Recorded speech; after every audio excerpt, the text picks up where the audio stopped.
Hello everyone, welcome to प्रतियोगिता school. उम्मीद करता हूं कि आप सभी स्वस्थ होंगे और अच्छे होंगे। ठीक है, तो आइए आज करते हैं पहला क्वेश्चन। तो पहला जो क्वेश्चन है वो रहेगा 1 अक्टूबर 2025 से दिल्ली के चीफ सेक्रेटरी के रूप में, मुख्य सचिव को चीफ सेक्रेटरी कहते हैं इंग्लिश में, के रूप में कौन नियुक्त होंगे। तो इस क्वेश्चन का आंसर रहेगा राजीव वर्मा। चीफ सेक्रेटरी का एक दूसरा नाम होता है इंग्लिश में, एक तो इसको कहते हैं चीफ सेक्रेटरी, इसका दूसरा नाम भी होता है एडमिनिस्ट्रेटिव हेड। ठीक है, जितने भी एडमिनिस्ट्रेशन से रिलेटेड काम होंगे यानी प्रशासनिक काम जितने भी होंगे उनको सबको कौन देखेगा, उनका हेड कौन होगा, मुख्य सचिव। हमने पहले वीडियो में देखा था कि हरियाणा के मुख्य सचिव कौन है, इनका नाम है अनुराग रस्तोगी। ये आप याद रखें, हम वीडियो में रिवीजन जरूर करते रहेंगे बार बार।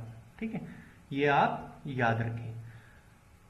अगला क्वेश्चन देखते हैं कि ढांगर समुदाय जो अनुसूचित जनजाति में शामिल होने की मांग कर रहा है मुख्य रूप से किस राज्य से संबंधित है।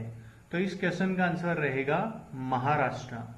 मेनली तो महाराष्ट्र में है, वैसे ये जनजाति, ये कम्युनिटी है गुजरात, कर्नाटक और आंध्र प्रदेश में भी पाई जाती है। इनकी दो मांगे हैं। पहली तो इनको एसटी का दर्जा दिया जाए, दूसरा इनको एक ग्रेजिंग कॉरिडोर प्रदान किया जाए। ग्रेजिंग कॉरिडोर क्यों? क्योंकि इस समुदाय का मुख्य जो काम है वो है शिप हर्डिंग। ठीक है, भेड़ चराना, मतलब भेड़ पालन। ठीक है, शिप हर्डिंग, और उनको चराने के लिए इनको एक ग्रेजिंग कॉरिडोर चाहिए। और ग्रेजिंग कॉरिडोर की मांग की जा रही है, वो की जा रही है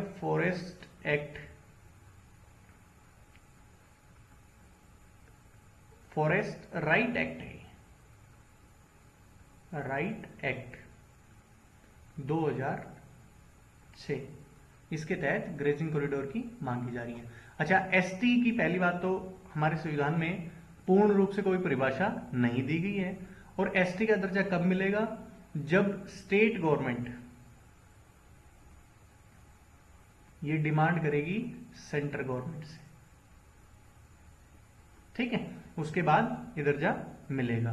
कुछ और भी जनजाति हैं, उन्हें आप याद रख सकते हैं। ठीक है, जैसे कि यहां बता देता हूं मैं इस क्वेश्चन पे, जैसे कि हट्टी ट्राइब, हट्टी ट्राइब है, वो कहां की है, हिमाचल प्रदेश की। इसके बाद आता है नरी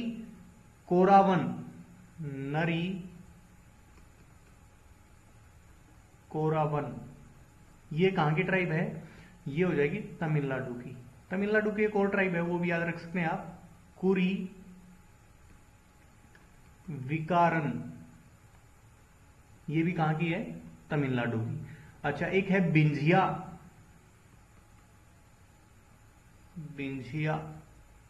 ये कहां की है, ये है छत्तीसगढ़ की। ठीक है, इसके साथ एक और आप बेटा कुरुबा, ये ट्राइब कहां की है, ये कर्नाटक की। ये आप याद रखें, क्वेश्चन पूछा जा सकता है इनसे। ठीक है, चलिए चलते हैं अगले क्वेश्चन पर। नाविक सागर परिक्रमा द्वितीय पूरी करने वाली दो महिला अधिकारी कौन कौन थी। देखिए, यहाँ थी क्यों लगाया है, क्योंकि ये मई में कंप्लीट हो चुकी है। ठीक है, इसलिए अभी प्रधानमंत्री जी ने मन की बात जो प्रोग्राम है उसके 129वें कार्यक्रम के दौरान इनसे बात की और इनको प्रोत्साहित किया। ठीक है, तो ये कौन कौन है, एक तो है, इस क्वेश्चन का आंसर रहेगा बी, लेफ्टिनेंट कमांडर डिलना के और रूपा ए, ये दोनों नेवी में ऑफिसर्स हैं,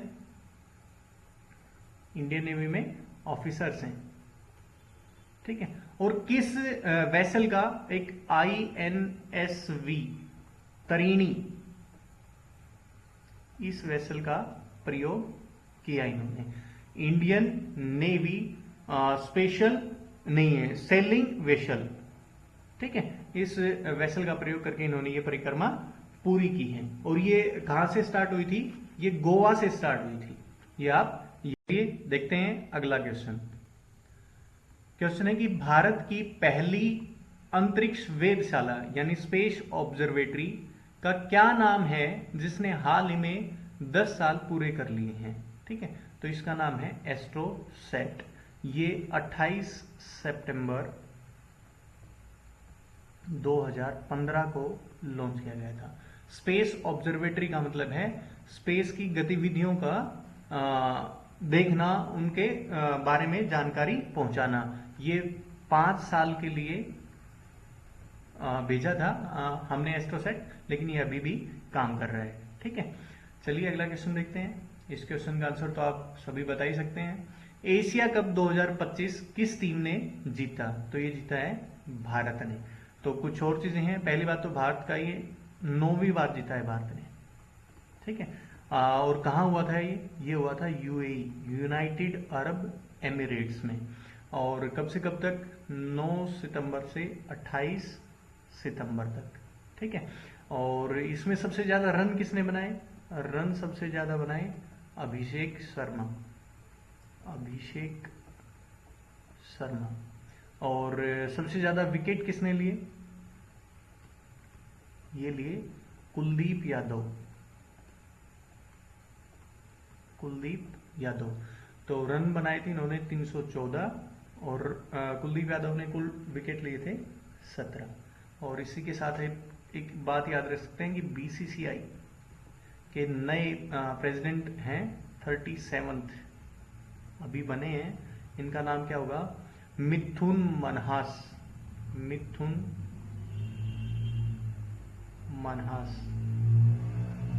ये आप याद रखें। ये पहले दिल्ली टीम के कैप्टन रहे हैं। ठीक है, चलिए अगला क्वेश्चन देखते हैं कि वर्ल्ड पैरा एथलेटिक्स चैंपियनशिप 2025 किस देश में आयोजित की जा रही है? तो ये भारत में आयोजित की जा रही है और ये भारत में पहली बार आयोजित की जा रही है। ठीक है, और भारत में कहा? जवाहरलाल नेहरू स्टेडियम न्यू दिल्ली में। ये आप याद रखें। और इंडिया से अब की बार 74 एथलीट्स हैं इसमें पार्टिसिपेट करेंगे। और इंडिया एशिया का 4th देश बना है जो इन गेम्स को होस्ट कर रहा है। इससे पहले 3 बार, एक बार तो कतर और एक बार यूएई और एक बार लास्ट यानी 2024 वाला ये हुआ था जापान में। तो एशिया जो कॉन्टिनेंट है उसमें सिर्फ 4 ही देश हैं जिन्होंने इस चैंपियनशिप को होस्ट किया है। तो कतर ने किया था 2015 में, यूएई ने 2019 में और जापान ने 2024 में। ठीक है, और इसमें टोटल जो कंट्री हैं वो पार्टिसिपेट करेंगे 104। कंट्री पार्टिसिपेशन कितना है? 104। ठीक है, तो ये था आज का करंट अफेयर का वीडियो। और इसी के साथ मैं आपसे कुछ सजेशन चाहूंगा, अगर कोई भी वीडियो में इंप्रूवमेंट चाहिए या कुछ और चाहिए। और एक रिक्वेस्ट है, अगर आपको कंटेंट पसंद आ रहा है तो आप चैनल को सब्सक्राइब जरूर करें। Thank you.